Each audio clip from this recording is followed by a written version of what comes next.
Tajuk Perusahaan Biji Timah. Soalan, huraikan sejarah perkembangan perlombongan biji timah di tanah Melayu sehingga kedatangan British. Huraikan sejarah perkembangan perlombongan biji timah di tanah Melayu sehingga kedatangan British.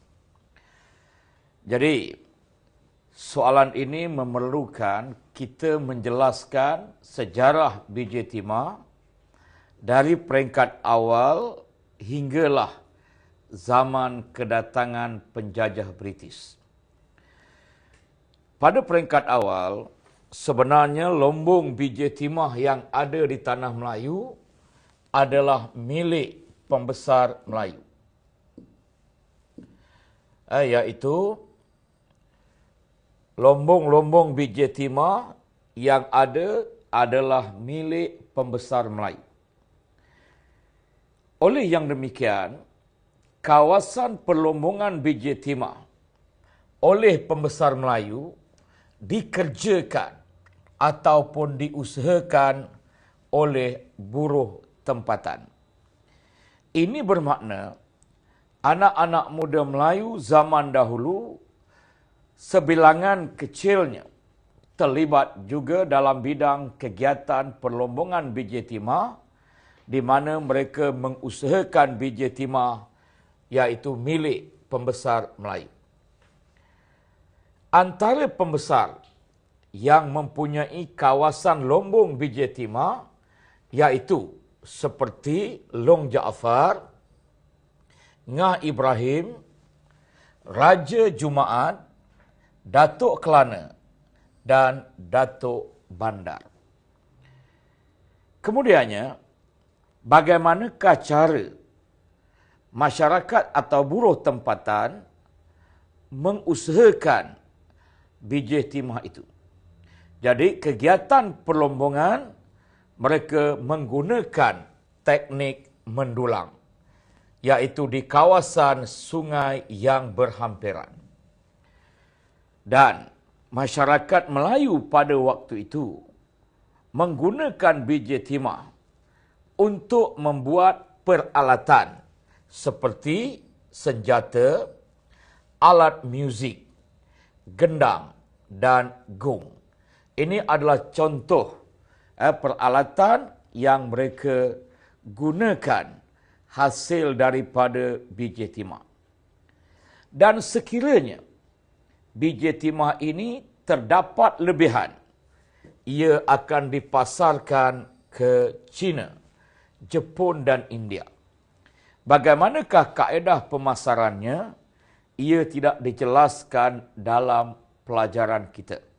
Tetapi untuk pengetahuan para pelajar, bukanlah pembesar Melayu yang bawa biji timah itu ke China, Jepun atau India. Tetapi ketika para pedagang China datang atau pedagang India datang ke tanah Melayu, maka pembesar Melayu mengambil kesempatan untuk menjual biji timah mereka kepada orang-orang China, Jepun atau orang India yang datang berdagang pada waktu itu. Namun begitu, dalam memberikan jawapan, kita tidak perlu menghuraikan kaedah pemasaran tersebut. Para pelajar hanya perlu menyatakan sekiranya terdapat lebihan biji timah, ia dipasarkan ke China, Jepun dan India. Pengusaha China. Jadi, selepas kita lihat biji timah di bawah pembesar Melayu, kemudiannya pada sekitar abad yang ke-19, pengusahaan biji timah ini telah pun melibatkan pengusaha dari negara China.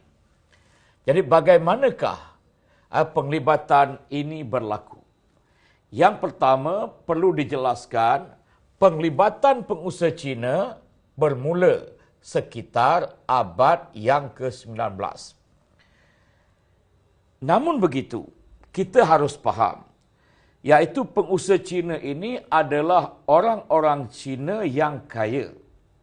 Mereka datang ke Tanah Melayu bukan untuk jadi buruh, tetapi mereka ingin mengusahakan biji timah. Sedangkan lombong-lombong biji timah di Tanah Melayu pada waktu itu adalah milik pembesar Melayu. Dan pembesar Melayu sebenarnya menghadapi masalah untuk mengeluarkan biji timah dengan banyak kerana dua sebab. Yang pertama sekali, tidak mempunyai teknologi moden.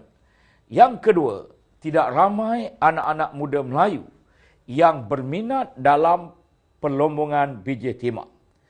Kerana orang-orang Melayu pada waktu itu lebih berminat untuk jadi petani dan juga nelayan. Jadi oleh sebab itu, apabila pengusaha Cina ini datang, mereka telah bertemu dengan pembesar Melayu dan mereka menawarkan untuk memajukan lombong pembesar Melayu.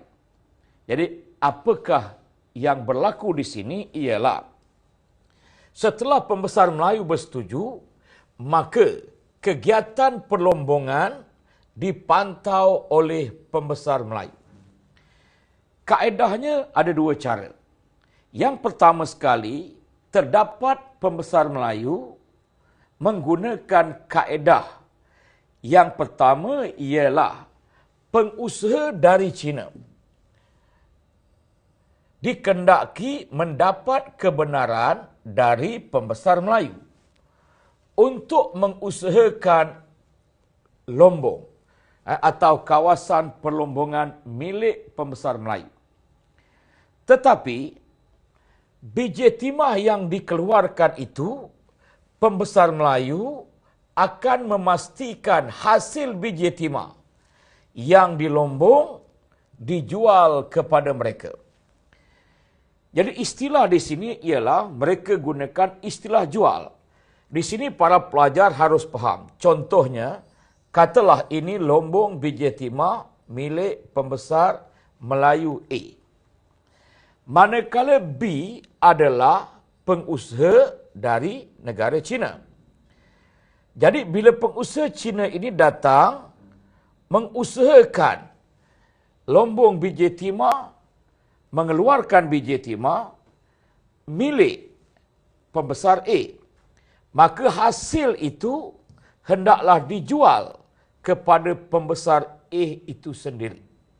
Dan harga biji timah akan ditentukan oleh pembesar, iaitu oleh pembesar A ataupun pembesar Melayu yang kita maksudkan di situ.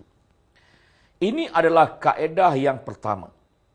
Namun begitu, kaedah yang kedua iaitu terdapat juga pembesar Melayu memajakkan lombong biji timah kepada pengusaha Cina untuk mendapat keuntungan mudah. Apa maknanya?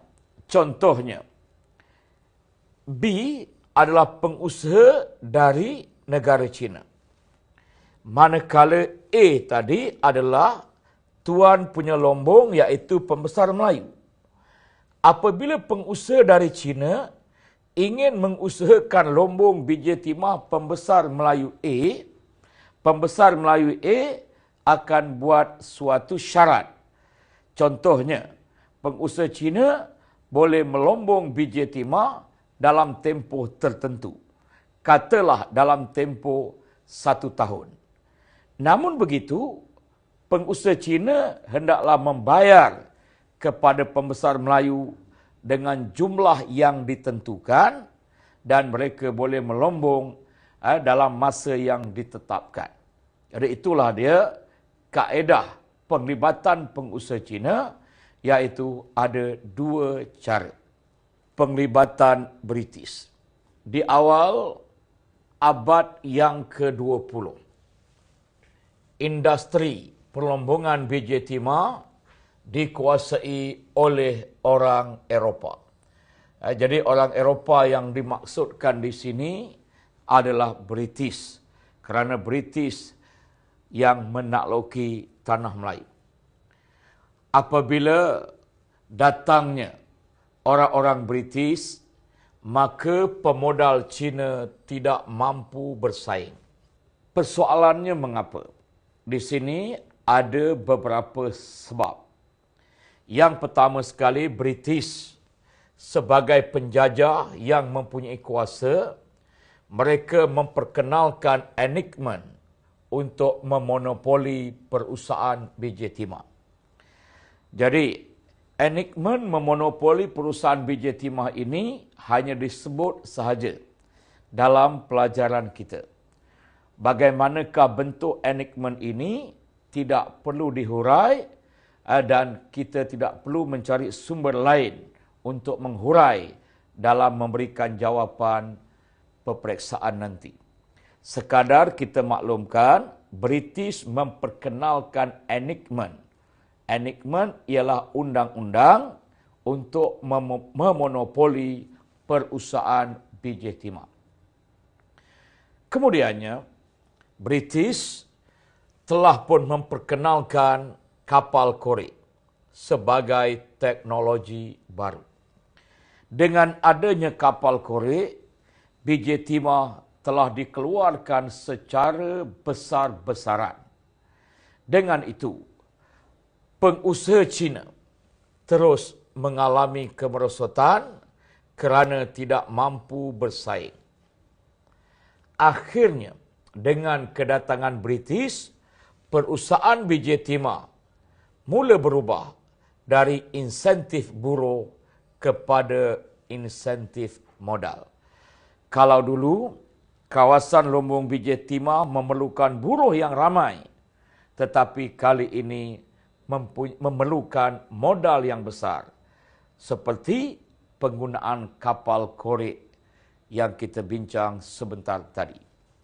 Jadi kesimpulannya, sekiranya soalan iaitu tanya kita sejarah perkembangan perlombongan biji timah, para pelajar hendaklah menjelaskan iaitu melibatkan 3 situasi ataupun 3 zaman.